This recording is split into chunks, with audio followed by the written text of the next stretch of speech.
আজকে আমার রেসিপি খেরো ডাল। দেখুন, এটা লাউ নয়, কিন্তু এর নাম খেরো। এই সবজিটা কিন্তু পুরো লাউয়ের মতোই দেখতে, খেতেও লাউয়ের মতো। এবার আমি বানিয়ে নিচ্ছি। দেখুন, একদম কচি, কত সুন্দর। খোসাগুলো একদম নরম, আমি বাদ দিয়ে দিচ্ছি।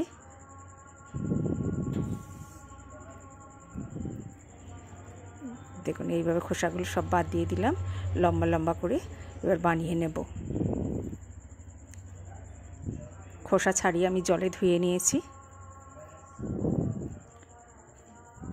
আগে জলে ধুয়ে নিতে হবে, নাহলে জলটা সব চলে যাবে।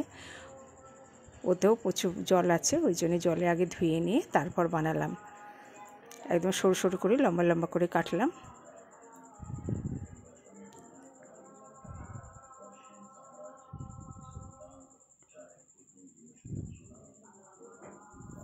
এই সময় এই সবজিটা পাওয়া যায়। এবার আমি ডালটাকে ধুয়ে নেব ভালো করে। দেখুন কত ফেনা উঠেছে, 2-3 বার ধুয়ে নেব। একটা পাত্রে আমি জল বসিয়ে দিয়েছি।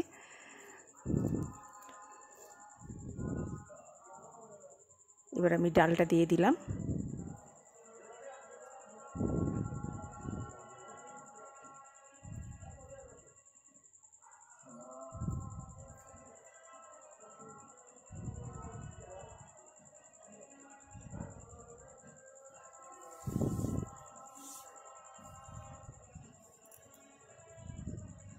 এই গ্রীষ্মের সময় এই ডালটা খেলে শরীর ঠান্ডা থাকে।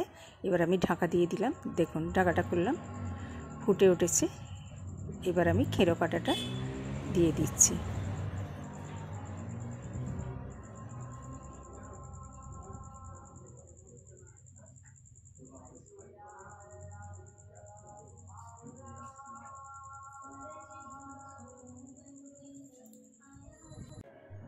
আমার সব দেয়া হয়ে গেল।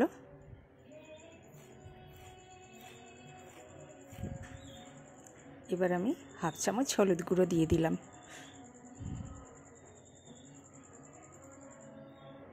জিরে গুঁড়ো দিয়ে দিলাম। এবার 4টে কাঁচা লঙ্কা দিয়ে দিলাম। এবার একটু নেড়ে দিলাম। কাঁচা লঙ্কাটা দিলে ডালের সেন্টটা খুব ভালো আসে। আমি ছিঁড়ে দিইনি, গোটাই দিলাম, শুধু সেন্টটা আসার জন্যে।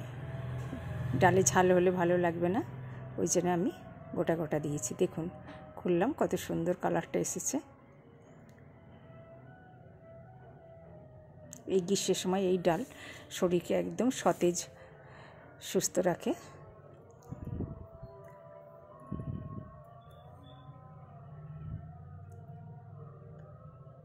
এবার আমি লবণ দিয়ে দিচ্ছি। একটু নেড়ে দেব।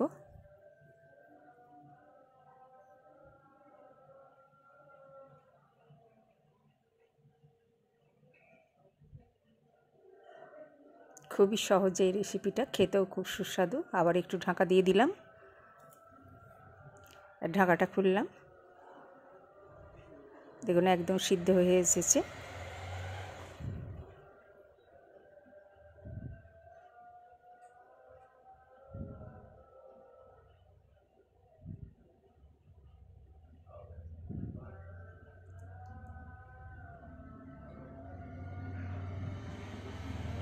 এবার একটু নেড়ে দিচ্ছি।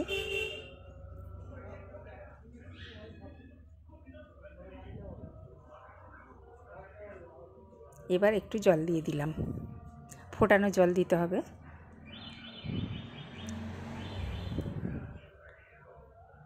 একটু নেড়ে দিলাম। এবার একটু ঢাকা দিয়ে দিলাম। দেখুন, ঢাকাটা আবার খুললাম। এবার আমি একটা কড়াই বসিয়ে দিয়েছি। ফোড়নের জন্য তেল দিয়ে দিলাম।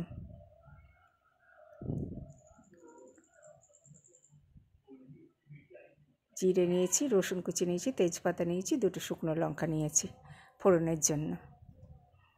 এবার তেজপাতাটা দিয়ে দিলাম, শুকনো লঙ্কা 2টো দিয়ে দিলাম, রসুন কুচিগুলো দিয়ে দিলাম,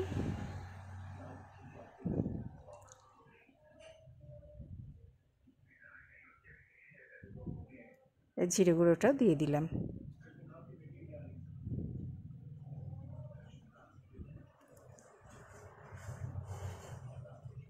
এই গরমের সময় এই ডালটা করুন আর খেতে থাকুন, শরীর সুস্থ থাকবে। এবার আমি ডালটা ঢেলে দিচ্ছি।